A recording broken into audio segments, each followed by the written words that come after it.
Caros amigos da Cantos Cruzados, estamos iniciando uma nova série de aulas aqui no canal. Contaremos a história do trovadorismo lusitano, falando desde a sua origem ao seu declínio, contando também sobre seus estilos poéticos, seus gêneros, seus autores e obras mais famosas. Lembrando que nesta série focaremos apenas no trovadorismo da região da Occitânia. Não tocaremos muito no trovadorismo alemão e nem do norte da França. Meu nome é Ricardo e hoje contarei para vocês sobre a história do trovadorismo occitano, estreado por Guilherme IX.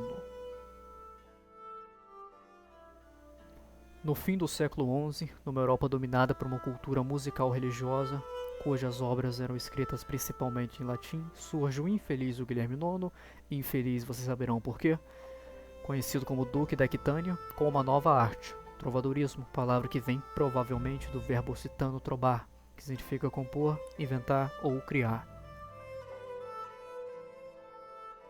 Guilherme IX é considerado o pioneiro do trovadorismo, lembrando que ele é o pioneiro e não o primeiro, o inventor. Ele falava principalmente sobre amor, escrevendo diversos poemas obscenos que narravam suas histórias, suas aventuras no romance. Algumas dessas histórias eram fictícias, outras talvez não. Ele usava muitos termos sujos em suas poesias, e óbvio que tal arte audaciosa ia causar um enorme escândalo na sociedade medieval, principalmente naquela época. Isso levou a Guilherme IX diversas ameaças de excomunhão, e merecidamente, claro. Porém, embora as ameaças, Guilherme nunca foi excomungado diretamente por sua arte, mas sim por seu comportamento nervoso e lascivo. Foi excomungado duas vezes. A primeira foi com um conflito com as taxas da igreja, e além de ameaçar um bispo de morte, uma segunda vez também por sequestrar a esposa do seu próprio vassalo. Sequestrar entre aspas porque a mulher coagiu totalmente, os dois estavam apaixonados. Então Guilherme, além de ser um otário, foi um péssimo pai, marido e líder militar, péssimo em quase tudo, menos em cantar e compor. É dito que foi humilhado na primeira cruzada, voltando de ultramar com apenas 6 homens. Patético, né? Suas obras mais conhecidas são Poço de Chantar Mes Précieux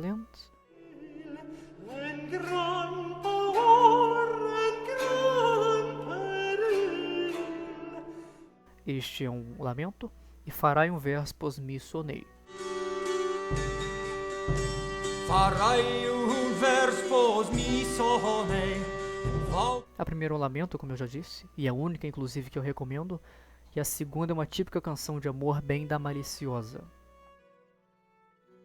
Por ser um duque relativamente conhecido da sua época, suas obras inspiraram mais e mais poemas das épocas seguintes, sendo sucedido, na minha opinião, pela melhor geração de trovadores, como Marcabro, Cercamon e Jaufré Rudel. Os trovadores foram os primeiros poetas ocidentais a tratarem o amor como causa poética numa lírica vernácula, ou seja, em seus próprios idiomas. E a poesia dos trovadores tratava de temas principalmente sobre cavalaria e amor cortês. Muitas dessas canções de amor falavam sobre um amor impossível, seja pela distância, casamento ou pela hierarquia nobre que separava o poeta da sua dama. Ou simplesmente a dama não dava a mínima mesmo. Estes trovadores eram poetas andarilhos, a maioria da baixa nobreza, muitos eram cavaleiros que viajavam longas distâncias em busca de trabalho.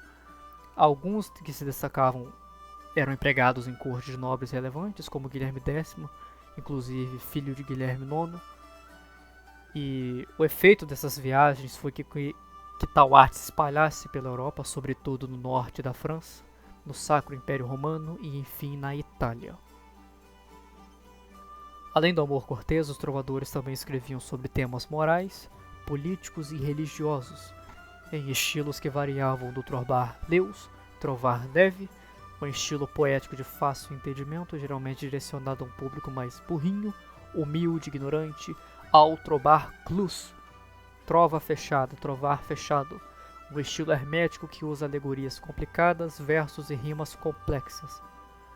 Há também o trobar-ric, que é uma espécie de síntese entre os dois. Os trovadores foram importantes para a música secular medieval, alguns sendo elogiados mais tarde por poetas famosos como Dante e Petrarca. Muitos foram citados na Divina Comédia de Dante, inclusive, como Sordello e Arnaldo Daniel, ambos descritos no Purgatório.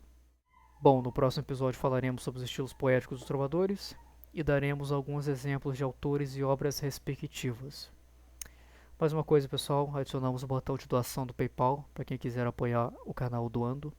E caso não possa, pedimos orações e que compartilhem o trabalho com seus amigos. Espero que tenham gostado do vídeo, desde já agradeço. Salve Maria e viva Cristo Rei!